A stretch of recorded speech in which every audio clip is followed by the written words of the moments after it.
Welcome to your Essential Business Briefing. I'm Stephen Carroll. Coming up, as France sees the biggest strikes in over 20 years, we're asking how French unions can bring the country to a halt. Can a programme for training bartenders teach us how to improve diversity in hiring in France? And we'll be looking under the Christmas tree at where the trinkets on sale at Strasbourg's festive market are really made.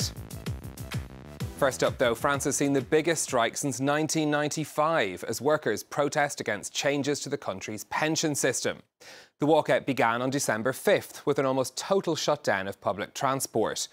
This action is supported by all of France's major trade unions, who want either big changes or a complete withdrawal of the government's planned reforms. So just how powerful are the unions in France, and how do they so effectively cripple the country during strikes? Kate Moody's been looking into this. Kate. Well, Stephen, unions have a long history in France, going back to 1884, and the right to strike is ingrained in French law. Any worker can join a strike. They don't necessarily have to be a member of a union, which means participation can be unpredictable. As long as the industrial action respects the law, strikers cannot be punished by their employers, although they forfeit their salary for the days they take part. French workers strike more than any other European country except for Cyprus. According to the European Trade Union Institute, there were walkouts involving at least 1,000 French workers on 125 days between 2010 and 2017. Despite this, the most recent figures released by the Labour Ministry suggest only 11% of French workers are card-carrying members of a union. That's less than half of the EU average. The percentage is higher in the public sector than the private. It's estimated around a fifth of employees at the SNCF train operator are affiliated to a union, although around 80% of train drivers took part in the first day of these most recent strikes. Now, despite relatively low membership, unions play a crucial role in French business. By law, companies with more than 50 employees have to have an elected union delegate who can weigh in on everything from contract negotiations to office space. Unions also have to be consulted about any proposed changes to the labour code. There are 5 major unions recognised as state trading partners, but most professions have their own specialised ones too, which can make any bargaining process a complicated task. Stephen? Kate, thank you very much for that. Now, 1 in 4 people in France say they've experienced discrimination at work on the grounds of sex, age, sexuality, race, religion or disability.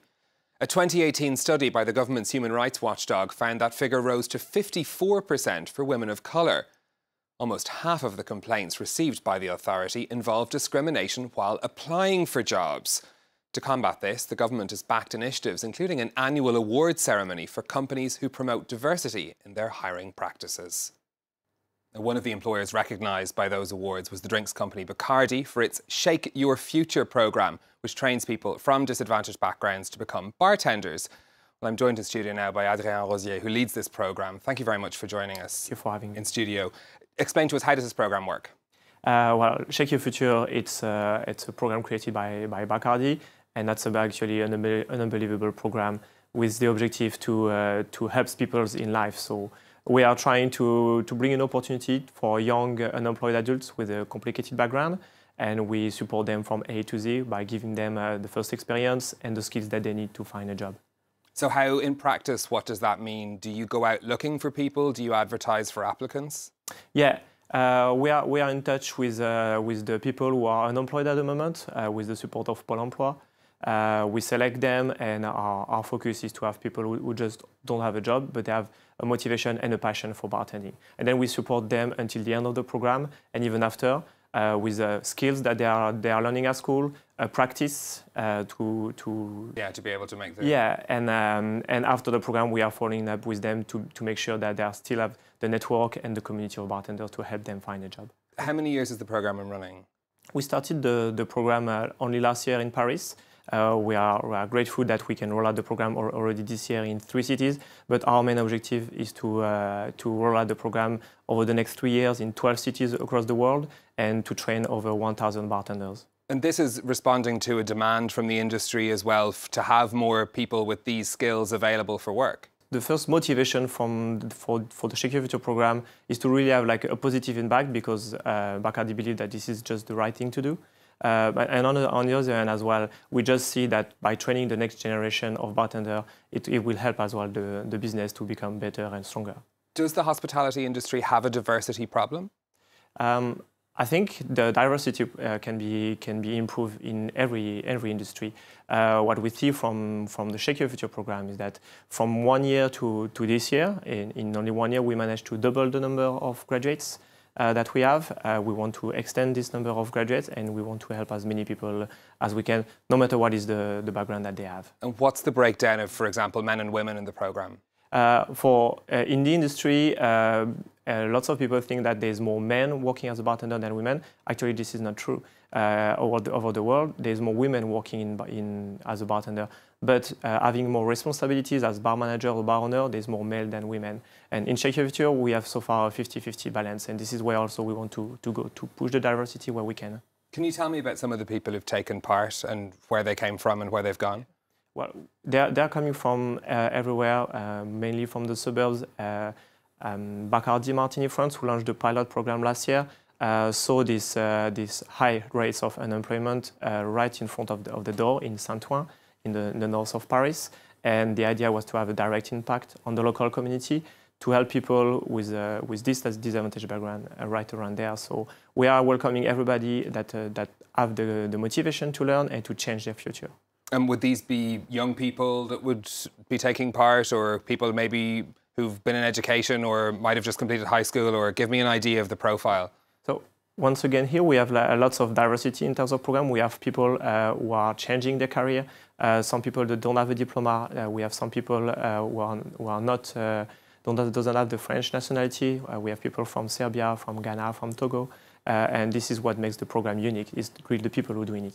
And what does a company like Bacardi get out of investing in a program like this?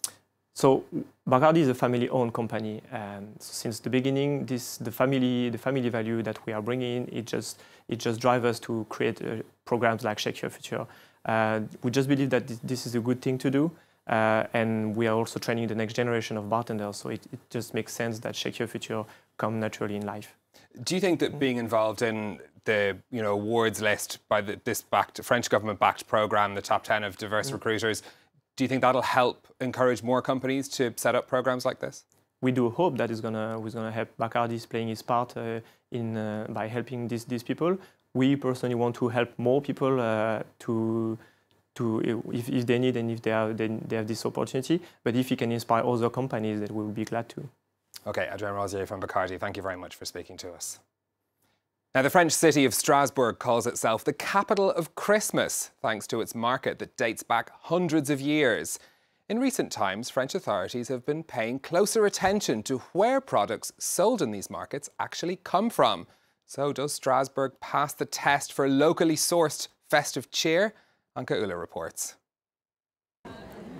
Every year, people spend 400 million euros in French Christmas markets. Strasbourg calls itself the capital of Christmas. Its market is bursting with holiday knickknacks that visitors can't wait to take home. We don't really look at where they're made. If it's pretty, we take it home. These ones must be artisanal, of course. Authenticity, artisanal goods. That's what visitors are looking for, but often that's not what they're getting. Take this stand, packed with twinkling lights, tree ornaments, figurines, and glass candle holders. 22 euros for a candle holder. I'm not sure that's handmade. I go to all the trade shows, Frankfurt, Milan, Paris. The glass is Czech. This is Italian. The lights, everyone knows they're made in China. This stork figurine is clearly factory made.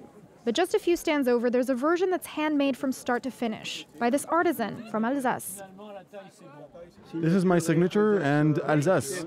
Oh, you made it. I get it. Et ça, vous y faites attention? Bien sûr. Sure, otherwise it's not worth coming here. There's nothing, no assembly line. I do a tour of the workshop, and that's it. Ceramic cottages made in Germany, glass baubles made in Poland, were blown just a few kilometers from Strasbourg.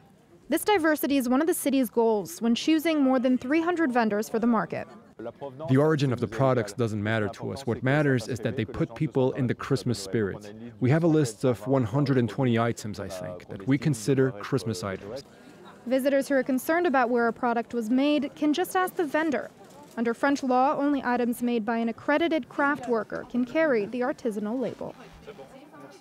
That's it from us for this week, but you can now listen back to People in Profit as a podcast, available on Spotify and Apple Podcasts. And as always, you'll find the best of our business coverage on our website, on our Facebook page, and you can tweet me with your comments at @NewStephen. Until next time, thanks for watching.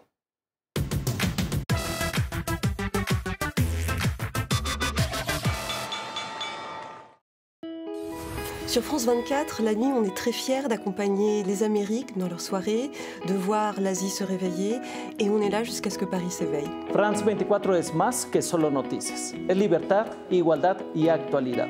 Nosotros damos un paso más allá, con información al momento para analizar, comprender, poner en perspectiva y debatir.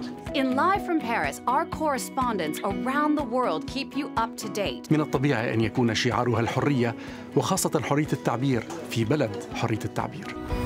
Liberté, égalité, actualité. Special event. It's decision time for the UK in what's being billed as the Brexit election. This vote could break the political deadlock.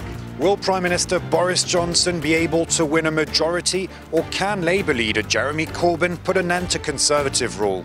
We'll be live in Westminster bringing you all the results and analysis. So make sure to join us on France 24 for our special coverage of the UK general election.